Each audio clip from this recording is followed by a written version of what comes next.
بسم اللہ الرحمن الرحیم الحمدللہ وکفا وسلام علی عبادہ الذین اصطفیٰ اما بعد۔ مصنف رحمۃ اللہ علیہ احوال آخرت سے فارغ ہو کر اب نبوت اور رسالت کی طرف متوجہ ہوتے ہیں۔ احوال آخرت سے فارغ ہو گئے اور اس کا جو آخری مسئلہ ہم نے پڑھا تھا سعادت اور شقاوت کے متعلق، جو کہ اصل میں حصہ انا مؤمن حقا والے کا ہی تھا، تو اب نبوت اور رسالت کی طرف متوجہ ہوتے ہیں۔ فرماتے ہیں وفی ارسال الرسولی، اور رسولوں کے بھیجنے میں، متن کا اگلا حصہ آگے آ رہا ہے حکمتن، یعنی یہ اس میں بھی اللہ تبارک و تعالیٰ کی حکمت ہے۔ اب یہاں پر رسول سے متعلق جو ہے 4 باتیں بتائیں گے، اس کی تحقیق صرفی بتائیں گے، رسالت کے معنی بتائیں گے، رسالت کی غرض بتائیں گے، اور نبی اور رسول میں فرق یہ بتائیں گے۔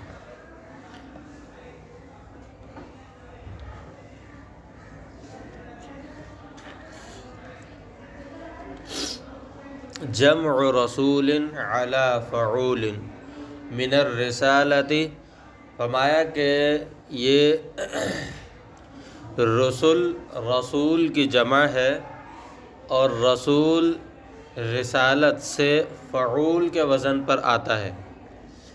رسول رسالت سے، اس کا مصدر رسالت ہے، اور یہ فعول کے وزن پر آتا ہے۔ سمجھ میں آ گئی صرفی تحقیق؟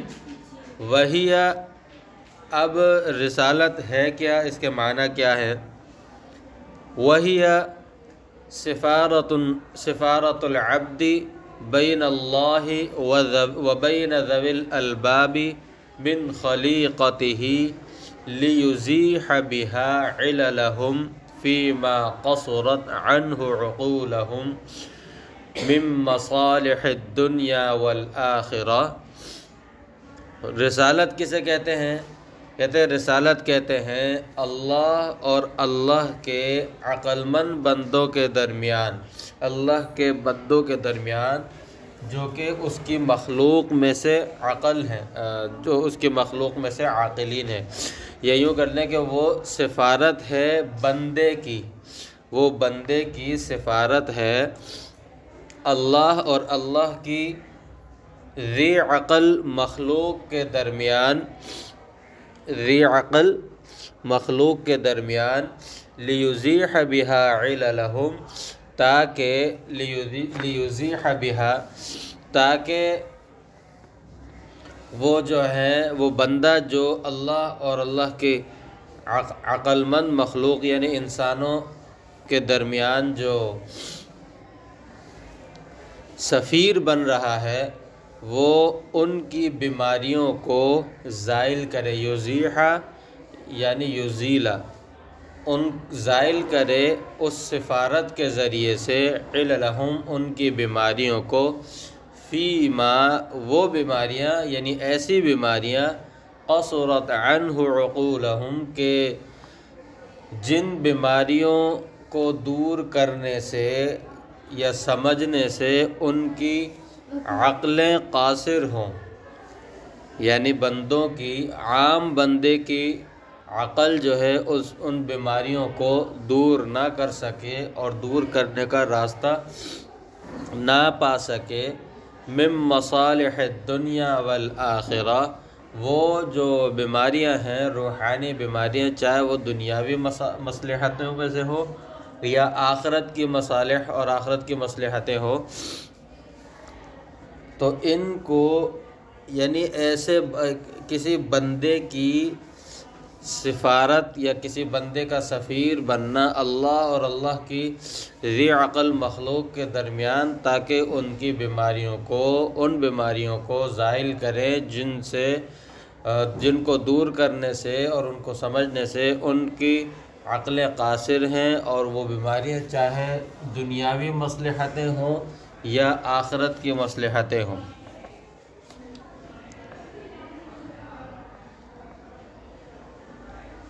آگے سمجھ میں؟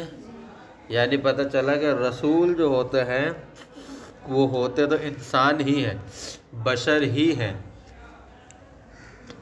لیکن وہ اللہ اور اللہ کے بندوں کے درمیان ایک سفیر کی سی حیثیت رکھتے ہیں، اور اللہ کی طرف سے جو بات، جو وحی، جو احکامات ہوتے ہیں وہ اللہ کے بندوں کو پہنچاتے ہیں۔ وَقَدْ عَرَفْتَ مَعْنَى الرَّسُولِ وَالنَّبِيِّ فِي صَدْرِ الْكِتَابِ، کتاب کے شروع کے حصے کے اندر، یعنی جو کہ آپ لوگوں کے نصاب میں شامل نہیں ہے، کتاب کے شروع کے حصے کے اندر نبی اور رسول کے اندر فرق گزر چکا ہے، نبی اور رسول کے درمیان فرق جو ہے وہ گزر چکا ہے۔ اور فرق کیا ہے؟ نبی عام ہے اور رسول خاص ہے۔ اس میں عموم خصوص کی نسبت ہے کہ ہر نبی جو ہے، ہر رسول جو ہے وہ نبی ہوتا ہے، لیکن ہر نبی کا رسول ہونا ضروری نہیں ہے۔ آپ نے نور الانوار وغیرہ میں بھی پڑھا ہوگا کہ نبی اور رسول کے درمیان عموم خصوص مطلق کی نسبت ہے۔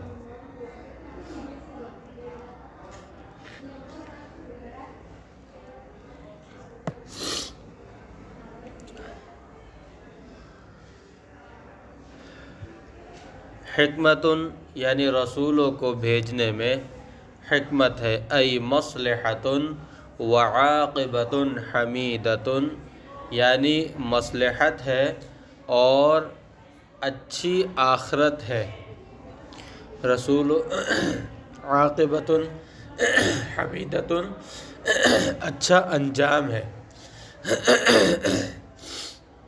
آگے سمجھ میں؟ اچھا انجام ہے، یعنی انسان کا جو بھی کچھ کرتا ہے اس کا انجام کیا ہے وہ آخرت میں پتہ چلتا ہے۔ وفی ھذا، یہ جو ماتن نے فرمایا وفی ارسال الرسل حکمتن، شارح فرماتے ہیں کہ اس کے اندر تقریباً 4-5 باتیں ہیں جو شارح نے بیان فرمائی۔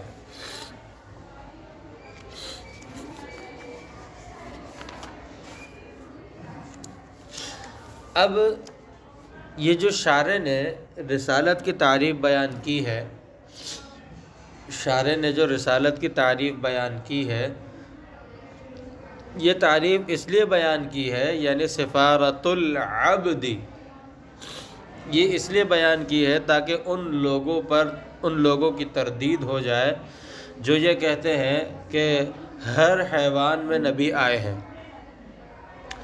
بعض لوگوں کا قول یہ ہے کہ ہر حیوان کے اندر کیا آئے ہیں؟ نبی آئے ہیں، تو ان کی تردید کرنا مقصود ہے۔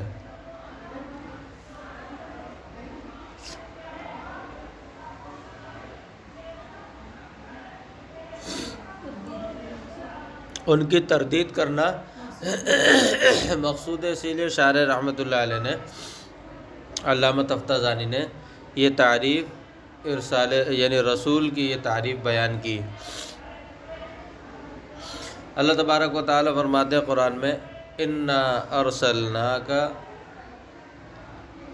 بالحق بشیرا ونذیرا وان من امۃ الا خلا فیہا نذیر، جو لوگ یہ کہتے ہیں کہ ہر حیوان میں نبی آیا ہے، وہ اس آیت سے استدلال کرتے ہیں۔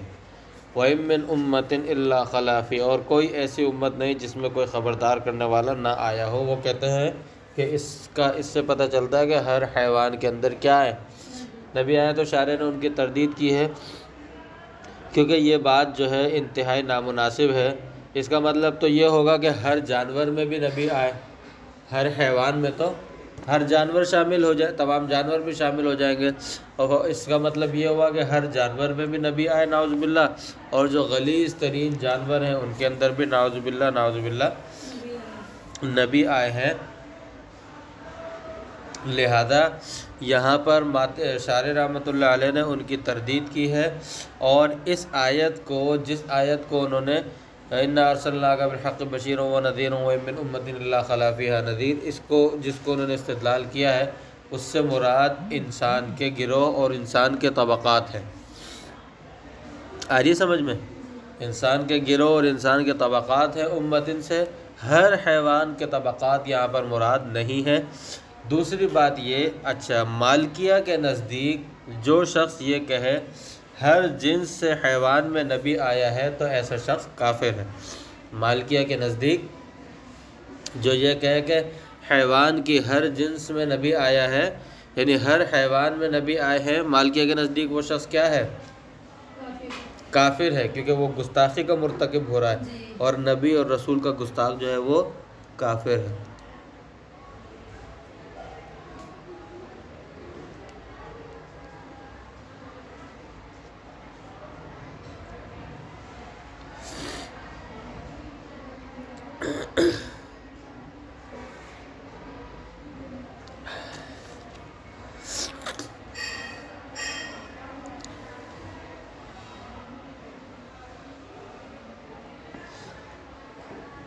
آگے بات سمجھ میں اچھی طرح سے؟ وفی ھذا اشارۃ الی ان الارسال، یہاں سے شارح یہ بات بیان فرماتے ہیں کہ آیا ارسال رسول واجب ہے، ممکن ہے یا ممتنع ہے؟ رسولوں کا بھیجنا آیا واجب ہے، ممکن ہے یا ممتنع ہے؟ آ رہی ہے سمجھ میں؟ اس کے متعلق 4 مذہب بیان فرمائے ہیں۔ اس کے متعلق 4 مذہب بیان فرمائے ہیں۔ معتزلہ کا مسلک کیا ہے؟ معتزلہ کا مسلک یہ ہے کہ ارسال، اب دیکھیں عبارت دیکھیں پہلے، وفی ھذا اشارۃ الی ان الارسال واجب لا بمعنى الوجوب على الله تعالى بل بمعنى ان قضية الحكمة تقتضيه لما فيه من الحكم والمصالح وليس بممتنع كما زعمت السمنية والبراهمة ولا بممكن يستوي طرفاه كما ذهب إليه بعض المتكلمين۔ فرماتے ہیں کہ ارسال رسول واجب ہے اس معنی کے اعتبار سے نہیں کہ اللہ تبارک و تعالیٰ پر واجب ہے، جیسا کہ معتزلہ کہتے ہیں کہ اللہ تبارک و تعالیٰ پر اصلح للعبد واجب ہے، ہمارا اس معنی کے اعتبار سے نہیں، بلکہ اس معنی کے اعتبار سے کہ حکمت کا تقاضا یہ تھا کہ رسولوں کو بھیجا جاتا کہ اس کے اندر جو حکمتیں اور مصلحتیں ہیں ان کی وجہ سے، اور ارسال رسول ممتنع بھی نہیں ہے جیسا کہ سمنیہ اور براہمہ کا خیال ہے، اور ارسال رسول واجب ہے یا ممتنع ہے یہ دونوں جانبیں برابر بھی نہیں ہیں، بلکہ ارسال رسول والی جانب کو ترجیح ہے ممتنع کے مقابلے میں، تو ممکن دونوں جانبیں برابر نہیں ہیں جیسا کہ بعض متکلمین یعنی اشاعرہ کا مذہب ہے۔ پہلا مذہب معتزلہ کا ہے۔ معتزلہ یہ کہتے ہیں کہ ارسال رسول واجب ہے اس معنی کے اعتبار سے کہ اللہ تبارک و تعالی پر اصلح للعبد واجب ہے، اللہ تبارک و تعالی پر اصلح للعبد واجب ہے، یعنی جو کام بندوں کی مصلحت کے اعتبار سے بندوں کے لیے فائدہ مند ہے اللہ تبارک و تعالی پر وہ کام کرنا واجب ہے۔ اصلح للعبد یہ معتزلہ کا اصول ہے، تو معتزلہ اسی معنی کے اعتبار سے کہتے ہیں کہ ارسال رسول واجب ہے۔ ماتریدیہ کا مسلک کیا ہے؟ دوسرا مذہب ماتریدیہ کا ہے۔ ماتریدیہ کہتے ہیں کہ ارسال رسول واجب ہے لیکن اللہ تبارک و تعالی پر واجب نہیں، یعنی اس طرح واجب نہیں کہ جو کہ اصلح للعبد۔ معتزلہ کہتے ہیں یہ قول تو باطل ہے کہ اصلح للعبد اللہ تعالیٰ پر واجب ہے، کیونکہ اللہ تبارک و تعالیٰ پر کوئی چیز بھی واجب نہیں ہے۔ پھر ارسال رسول کس اعتبار سے واجب ہے؟ کہتے ہیں کہ حکمت اور مصلحت کا تقاضا یہ ہے کہ ارسال رسول ہو۔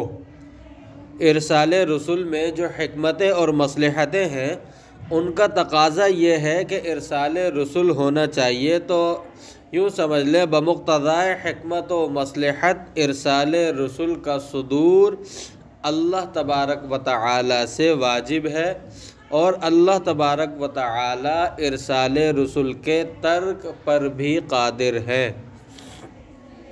آگے بات سمجھ میں؟ معتزلہ کا مسلک اللہ تبارک و تعالی پر واجب ہے اور اللہ تبارک و تعالی اس کے ترک پر قادر نہیں ہے، یہ معتزلہ کا مسلک ہے۔ اور ماتریدیہ کا مسلک کہ ارسال رسول کا صدور اللہ تعالی سے واجب ہے اور اللہ تبارک و تعالی اس کے ترک پر بھی قادر ہے۔ اللہ تبارک و تعالی اس کے ترک پر بھی قادر ہے۔ آئی بات سمجھ میں؟ اب ان دونوں پہلے آگے جانے سے پہلے ان دونوں مذہبوں کے درمیان فرق دیکھ لے ذرا، کہ یہ جو پہلے دو مذہب معتزلہ اور ماتریدیہ کا مسلک بتایا ہے، ان میں فرق کیا ہے؟ ان دونوں مذہبوں میں فرق یہ ہے کہ معتزلہ کے قول سے اللہ تبارک و تعالی سے سلب قدرت و اجبار ظاہر ہو رہا ہے۔ معتزلہ کے قول سے تو اللہ تبارک و تعالی سے قدرت کا سلب واجب ہو رہا ہے کہ اللہ تبارک و تعالی قادر، نعوذ باللہ، اللہ تبارک و تعالی سے کرنے یا نہ کرنے کا کی قدرت جو ہے وہ سلب ہو رہی ہے معتزلہ کے قول کے مطابق۔ آگے بات سمجھ میں؟ جبکہ ماتریدیہ کے قول سے اس بات قدرت اور انتفاع اجبار کے ساتھ عادت الہیہ کی وجہ سے حکمت کے تقاضے کی بنا پر ارسال رسول کے وقوع کو ترجیح ہو رہی ہے۔ آگے بات سمجھ میں؟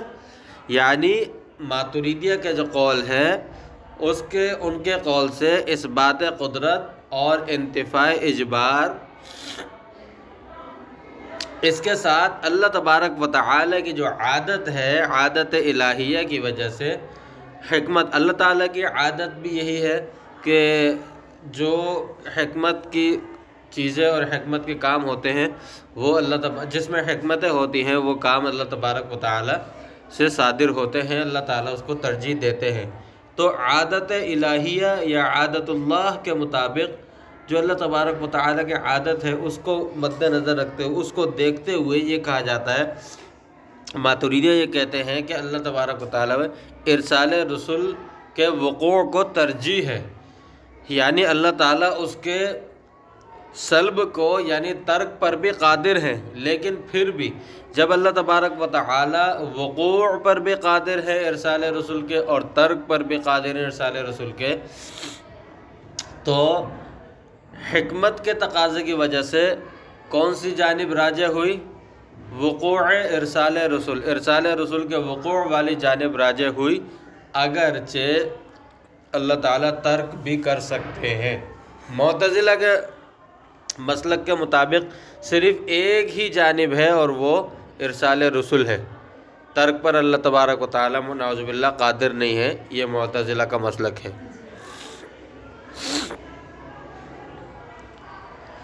آگے سمجھ میں؟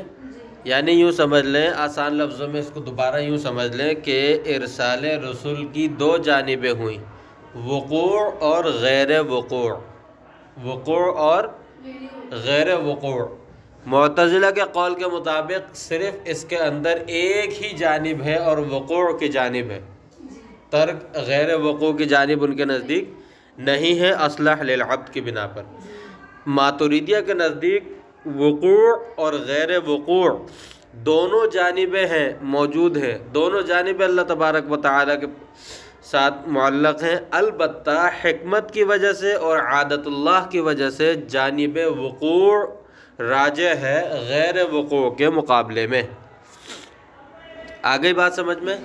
تیسرا مذہب ہے سمنیہ اور براہمہ کا۔ سمنیہ اور براہمہ کے نزدیک ارسال رسول ممتنع ہے، سمنیہ اور براہیمہ کے نزدیک ارسال رسول ممتنع ہے۔ آگے بات سمجھ میں؟ کیوں ممتنع ہے سمنیہ اور براہیمہ کے نزدیک؟ ان کے دلائل دیکھتے ہیں اور دلائل کا پھر تعاقب کرتے ہیں۔ پہلی دلیل وہ یہ دیتے ہیں سمنیہ اور براہیمہ کہ رسول بنانا اللہ تعالیٰ کے یہ بات یا یہ لفظ کہنے پر کہ میں نے تمہیں رسول بنایا، میں نے تمہیں رسول بنایا، تو کسی کو رسول بنانا اللہ تبارک و تعالیٰ کی کہ یہ کہنے پر مبنی ہے۔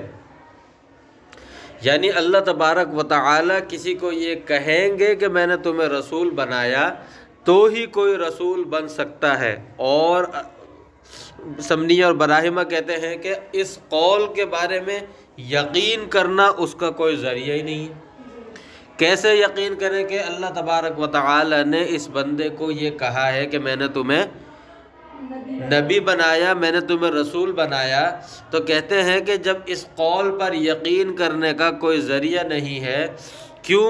اس لیے کہ ہو سکتا ہے کہ وہ جو آواز بندے نے سنی ہے، جو اپنے آپ کو رسول کہہ رہا ہے، اس نے جو آواز سنی، ہو سکتا ہے کہ یہ کسی جن یا کسی فرشتے کی آواز ہو، کسی جن یا فرشتے کا قول ہو۔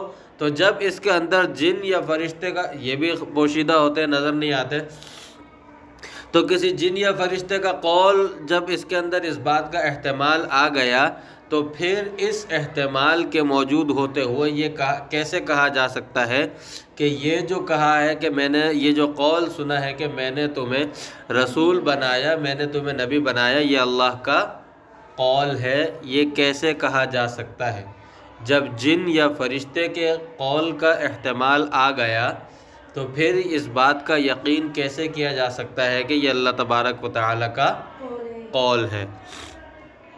یہ جواب اس کا ہم یہ دیتے ہیں کہ ضروری نہیں ہے، ہو سکتا ہے اللہ تبارک و تعالی، یعنی یہ بات ممکن ہے کہ اللہ تبارک و تعالی کوئی ایسی دلیل، کوئی ایسی نشانی اور علامت پیدا فرما دے جس سے یہ معلوم ہو جائے، یہ پتہ چل جائے جس سے کہ یہ اللہ تبارک و تعالی کا ہی کلام ہے۔ یعنی یہ بات ممکن ہے، ممتنع تو نہیں ہے، یہ بات تو ممکن ہے کہ اللہ تبارک و تعالی اس قول کے ساتھ کوئی ایسی دلیل، ایسی نشانی اور علامت پیدا فرما دیں کہ جس سے سننے والے کو یہ یقین ہو جائے کہ یہ کسی جن یا فرشتے کا نہیں بلکہ اللہ تبارک و تعالی کا قول ہے۔ تو جب یہ ممکن ہے تو اس کے ممکن ہونے کی وجہ سے ارسال رسول بھی کیا ہوا؟ ممکن ہوا۔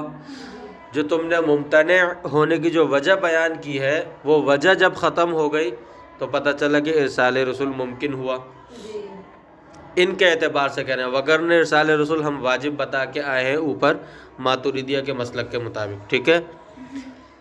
دوسری دلیل یہ کیا دیتے ہیں؟ دوسری دلیل یہ دیتے ہیں، کہتے ہیں کہ آپ لوگوں کے بقول جو ارسال رسول کو واجب کہتے ہیں، یعنی ارسال رسول کو مانتے ہیں، ان کے بقول وحی لانے والا جو ہے وہ فرشتہ ہے، وحی لانے والا فرشتہ ہے۔ اب وہ کہتے ہیں اس کے اندر پھر دو احتمال ہیں، یا تو فرشتہ جو ہے وہ ذو جسم ہوگا، فرشتہ جو ہے وہ ذو جسم ہوگا، یعنی اس کا جسم ہوگا، جسم والا ہوگا، یا مجرد عن الجسم ہوگا، یا مجرد عن الجسم یعنی جسم اس کا نہیں ہوگا۔ آگے سمجھ میں؟ تو اگر فرشتے کا جسم ہے، جسم والا ہے فرشتہ، تو وہ ہر کسی کو نظر آنا چاہیے، جبکہ ایسا نہیں ہے۔ اگر فرشتے کا جسم ہے تو ہر کسی کو نظر آنا چاہیے، جبکہ ایسا نہیں ہے، کسی فرشتہ ہر کسی کو نظر نہیں آتا تھا۔ وحی نازل ہو رہی ہوتی تھی تو حضرت عائشہ صدیقہ جو برابر میں بیٹھی ہوتی تھی ان کو ہی نظر نہیں آتا تھا، وہ صرف وحی کے علامات سے پہچان جاتی تھی۔ حضرت وہ صحابی جن کے ران پر آپ صلی اللہ علیہ وسلم نے اپنی ران رکھی ہوئی تھی، وہ علامت سے پہچان گئے، حضرت ابن عباس پہچان جاتے تھے، مگر لیکن اور بہت سے صحابہ وحی کے نزول کو پہچان جاتے تھے، مگر فرشتہ نظر ان کو نہیں آتا تھا۔ تو کہتے ہیں کہ جب فرشتہ جسم والا ہو تو ہر کسی کو نظر آنا چاہیے، اور اگر فرشتہ مجرد عن الجسم ہو تو پھر کسی کو بھی، نبی سمیت، رسول سمیت، کسی کو بھی نظر نہیں آنا چاہیے۔ آگے بات سمجھ میں؟ یعنی فرشتہ اگر جسم والا فرشتہ اگر جسم والا ہے تو ہر کسی کو دکھنا چاہیے، اور اگر مجرد عن الجسم ہے یعنی بغیر جسم کے ہے تو نبی سمیت رسول سمیت کسی کو بھی نظر نہیں آنا چاہیے۔ آگے بات سمجھ میں؟ اب اگر ہر کسی کو تو نظر نہیں آتا تھا اور جب مجرد عن الجسم ہوا تو اس صورت میں نبی کو بھی نظر نہیں آنا چاہیے، تو پھر کیسے یقین کیا جا سکتا ہے، یعنی بغیر دیکھے کیسے یقین کیا جا سکتا ہے کہ یہ آواز فرشتے کی ہے یا کسی اور کی ہے؟ بغیر دیکھے یہ کیسے یقین کیا جا سکتا ہے کہ یہ آواز فرشتے کی ہے یا کسی اور کی؟ دوسری دلیل آگے سمجھ میں؟